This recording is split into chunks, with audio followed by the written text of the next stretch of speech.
সুপ্রিয় দর্শক আসসালামু আলাইকুম, welcome to back my Shiuli's kitchen. আজকে নতুন একটি রেসিপি করে দেখাবো আপনাদের। খুব কম সহজে কাঁঠালের বিচির ভর্তা। যারা ভর্তা পছন্দ করেন কিন্তু ঝামেলার কারণে করতে চান না, সম্পূর্ণ ঝামেলাহীন আজকে একটা ভর্তার রেসিপি করে দেখাবো। আশা করি পুরো ভিডিওটির সাথে থাকবেন, উপকৃত হবেন। ভর্তা পাগল মানুষ, কিন্তু এই ঝামেলার কারণেই, বাটাবাটি ঝামেলার জন্যই আমরা একটু ভর্তাটাকে এড়িয়ে চলি। কিন্তু আশা করি আজকের রেসিপিটি দেখার জন্য আপনারা অলওয়েজ এই ভর্তাটা খাবেন। সেই জন্য এখানে আমি কাঁঠালের বিচি নিয়ে নিয়েছি, আর কাঁঠালের বিচিগুলোকে আমি ছিলে এভাবে খোসা ছাড়িয়ে প্রথমেই এটিকে একটা প্যানে সিদ্ধ করে নেব।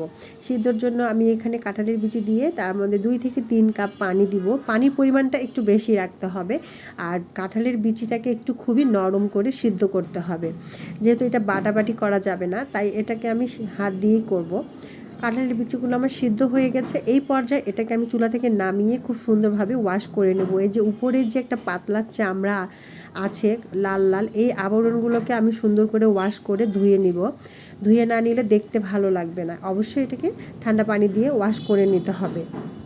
ওয়াশ করা হয়ে গেলে এমন একটা গ্লাসের সাহায্যে এই বিচিগুলোকে ঠিক যেভাবে আমরা আলুর ভর্তাটাকে মেখে নেই, ঠিক সেভাবে এই সম্পূর্ণ বিচিকে, তো এইভাবে সম্পূর্ণ বিচিগুলোকে আমি সুন্দরভাবে মেখে নেব।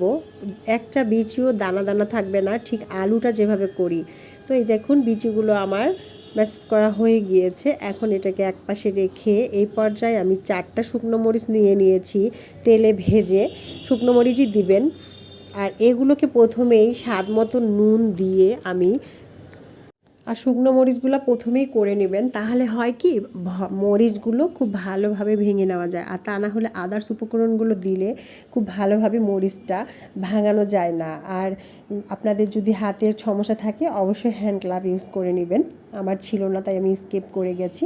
তো এই পর্যায়ে আমি এখন এখানে 2 থেকে 3টা কাঁচা পেঁয়াজ কেটে নিয়েছি। এই কাঁচা পেঁয়াজগুলো মরিচের সাথে দিয়ে কিছু সময় মেখে নেব। তারপর আমি এখানে ধনিয়া পাতা দিয়ে দেব, আর ধনিয়া পাতাগুলোকে দিয়ে খুব ভালোভাবে হাত দিয়ে মেখে নিতে হবে, যেন পেঁয়াজগুলো আস্ত না থাকে, একেবারে ভেঙে যায়। ঠিক এভাবে করে এগুলোকে সম্পূর্ণ একসাথে হাত দিয়ে মেখে নিতে হবে। মেখে নেওয়া হয়ে গেলে কাঁঠালের বিচি যেই আমি একটা ডো তৈরি করে রেখেছিলাম, সেই ডোটা এর মধ্যে মিশিয়ে দেব।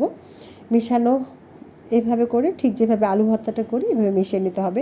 তো সুপ্রিয় দর্শক, যারা নতুন আমার চ্যানেলটিতে আসছেন অবশ্যই আমার চ্যানেলটি সাবস্ক্রাইব করে পাশে থাকবেন, আর নতুনদের একটু উৎসাহ করবেন। তো আশা করি রেসিপিটি অবশ্যই ভালো লেগেছে। আমার রেসিপিটি আজকে এখানেই শেষ। জাস্ট শেষে আমি এখানে একটু লেবু অ্যাড করে দেব, আর কিছুই না। অবশ্যই বাসায় ট্রাই করবেন, গরম ভাতের সাথে খেতে কিন্তু ভালোই লাগে। কাঁঠালের বিচি কম বেশি আমরা সবাই ভর্তা করে থাকি, কিন্তু এই কম ঝামেলাহীন রেসিপি, এই রেসিপিটি জানি আপনাদের কাছে আজকে ভালোই লাগবে। আর নতুন নতুন রেসিপি পাওয়ার জন্য অবশ্যই আমার চ্যানেলটি সাবস্ক্রাইব করে পাশে থাকবেন। আবারও দেখা হবে নতুন কোনো রেসিপি নিয়ে। ততদিনে সবাই ভালো থাকেন এই প্রত্যাশায় আমি শিউলি বিদায় নিলাম। আল্লাহ হাফেজ।